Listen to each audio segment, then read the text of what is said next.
اب جناب چلتے ہیں دوسرے ٹاپک کی جانب. تو دوسرا ٹاپک یہ ہے کہ باجوڑ کے بہت سارے علاقوں کو کلیئر کروا لیا گیا ہے.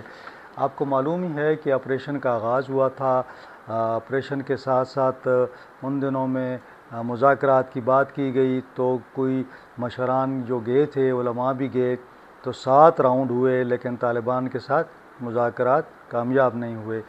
جب یہ مذاکرات کامیاب نہیں ہوئے تو اس کے بعد آپریشن کا فیصلہ کیا گیا. درمیان میں سیلاب کی صورتحال تھی, تو اتنی تیزی سے تو کارروائی نہیں ہوئی, لیکن بتایا جاتا ہے نختر بالا, نختر پایان, مہرا سلطان خیل, گواخی, میچو, ملاقے, غاخے, یہ اس قسم کے جو علاقے ہیں, جو قریب قریب کے علاقے تھے, ان کو دہشت گردوں سے پاک کر دیا گیا ہے. پاک فوج نے ان کا کنٹرول سنبھال لیا, ان کو کلیئر کر دیا گیا ہے. وہ لوگوں سے کہا گیا ہے کہ وہ اپنے گھروں کو واپس جا سکتے ہیں. کچھ دیہات کو پہلے بھی خالی کروایا گیا تھا. اب یہ ذمہ داری ہے ہمارے جو دیہات میں رہنے والے لوگ ہیں, عوام ہیں, اور ان لوگوں پر کہ وہ دوبارہ ان لوگوں کو پاکستان میں جو یہ دہشت گردی کرتے ہیں ایسے لوگ, ان کو اپنے علاقوں میں نہ چھوڑیں, کیونکہ پھر انہیں یہاں سے دیکھیں نا, لوگ جو ہیں یہاں سے نکلے, انہوں نے اپنا سامان, اپنا سب کچھ نکالا, اور ایک تکلیف دہ ٹائم گزارا انہوں نے کیمپوں کے اندر اور مختلف اپنے رشتہ داروں کے گھر. تو ضرورت یہ ہے کہ اب آئندہ اپنے جو علاقے ہیں اس کے اندر ایسے لوگوں کو نہ چھوڑا جائے. اب جناب چلتے ہیں تیسرے ٹاپک کی جانب. تو تیسرا ٹاپک جو تھا بگرام ایئر بیس کے حوالے سے تھا.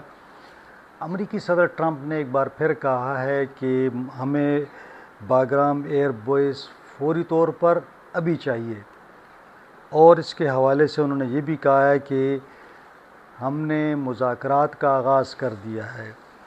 جو امریکی نمائندہ خصوصی ہیں ایڈم, وہ آلریڈی مذاکراتی عمل میں شامل ہو چکے ہیں, یعنی وہ مذاکرات کر رہے ہیں. امکان یہ ہے کہ دوحہ یا قطر میں یہ مذاکرات ہو رہے ہیں. اور لیکن صدر جو ٹرمپ ہیں, انہوں نے ایک ساتھ ساتھ وارننگ بھی دی ہے طالبان کو.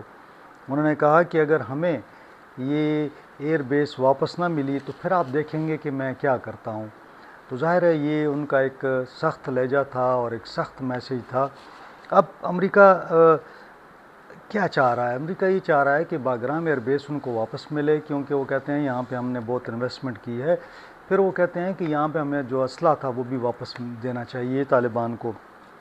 اب اس مذاکرات میں کیا پیش رفت ہوتی ہے یہ تو آنے والا وقت بتائے گا, لیکن ابھی جو بات چیت ہو رہی ہے اس میں ٹرمپ بار بار یہ کہتے ہیں کہ جی چین کی جو جوہری ہتھیاروں کی جو جگہ ہے, جو مقام ہے جہاں پہ چین جو ہے وہ جوہری ہتھیار بناتا ہے, وہ باگرام سے 1 گھنٹے کی پرواز پر ہے. یعنی جہاز سے آپ سمجھے کہ 1 گھنٹے کا راستہ ہے, اور اگر جنگی جہازوں کے لیے تو کم ہے.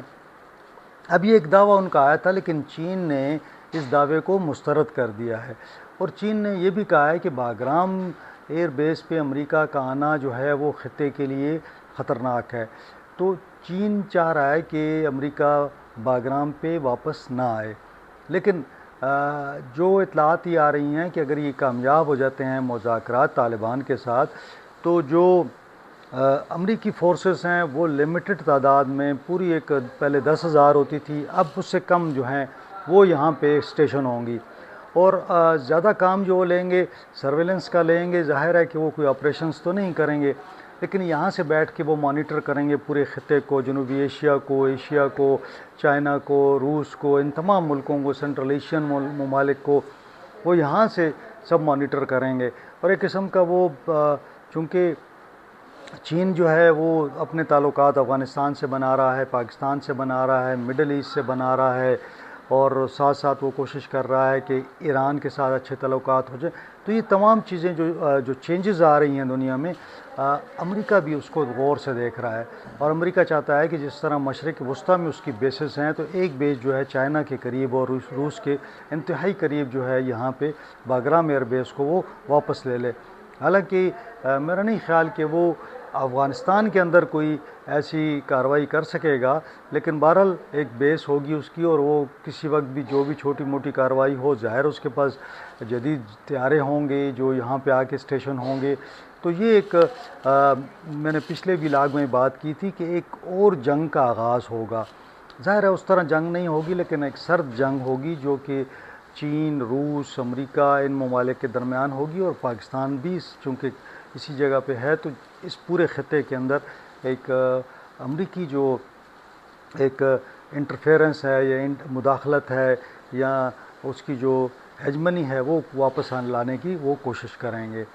بہرحال دیکھتے ہیں کہ کیا صورتحال بنتی ہے. تو آج یہ 3 امپورٹنٹ ٹاپکس تھے. تو افغان مہاجرین کے حوالے سے تھا، باجوڑ کے حوالے سے تھا، اور باگرام کے حوالے سے تھا، جس میں امریکہ چاہتا ہے کہ وہ اپنی فورسز کو دوبارہ لے کے آئے. تو آج اتنا ہی. انشاءاللہ اگلے ولاگ میں آپ سے ملاقات ہوگی. اپنا خیال رکھیں، اپنے اہل خانہ کا، اپنی فیملی کا خیال رکھیں. مجھے اجازت دیں. اللہ حافظ.